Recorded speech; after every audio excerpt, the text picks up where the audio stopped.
Le plus important, c'est de savoir faire de la gestion de crise et mettre le paquet là-dessus. Il y a le feu aux urgences partout. C'est pas nouveau, mais peut-être que le feu est un peu plus gros maintenant qu'il a pu l'être dans le passé. Dans les urgences de cette semaine, peut-être, essayer de travailler sur la permanence des soins.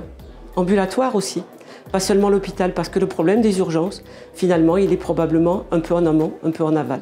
De redonner du pouvoir aux professionnels de santé, et notamment aux médecins qui souffrent actuellement énormément. L'organisation de la santé doit être remaniée très rapidement.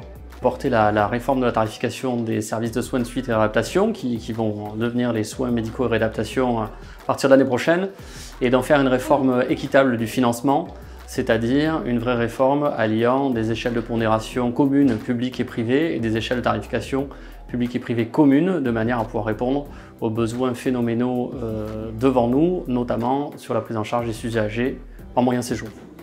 On reconstruit l'hôpital à partir de ses valeurs.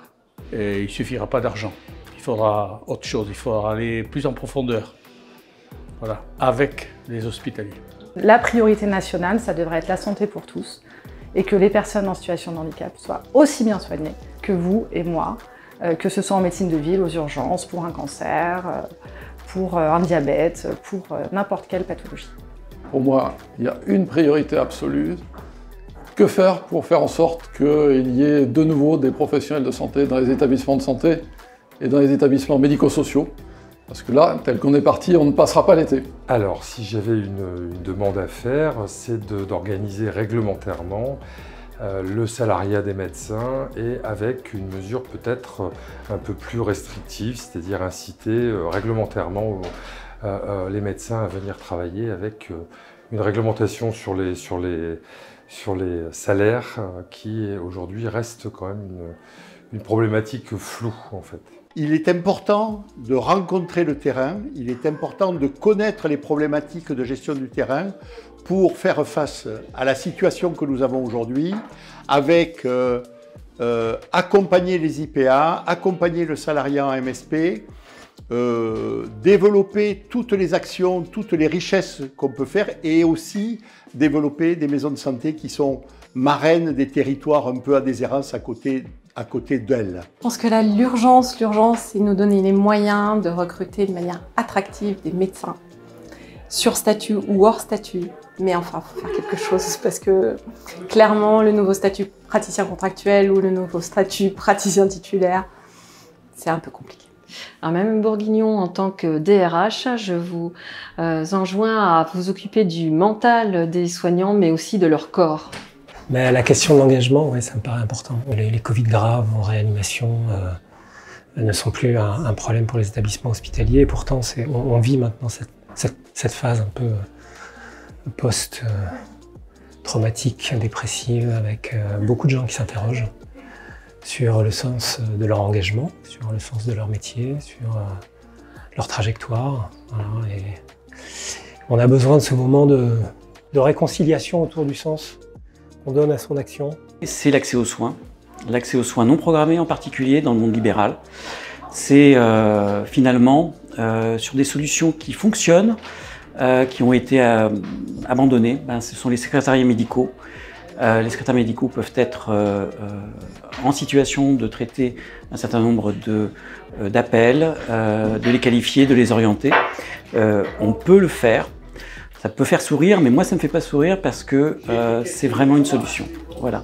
Alors je pense qu'il y a un sujet majeur dans le médico-social, c'est vraiment l'attractivité des métiers.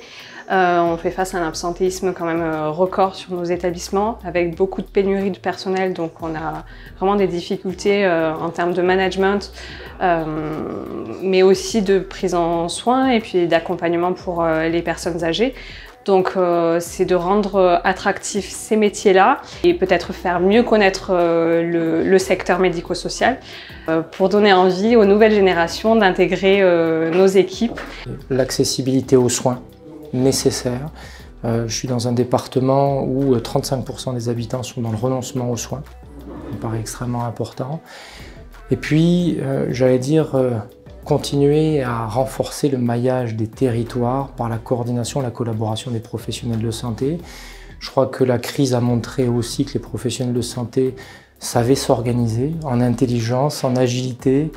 Et puis, il suffit parfois de leur donner quelques outils et de leur libérer un peu le champ et les choses se font bien. La priorité serait de vraiment faire le pas de côté et d'arrêter de réfléchir public d'un côté, privé de l'autre, mais de repenser vraiment le système de santé différemment avec l'ensemble des acteurs, bien sûr, parce qu'on a besoin de tout le monde, mais pas en continuant à cloisonner de cette manière-là. Et on a quelques beaux exemples à lui montrer si elle veut. Et voilà, on est preneur d'aller la voir pour ça.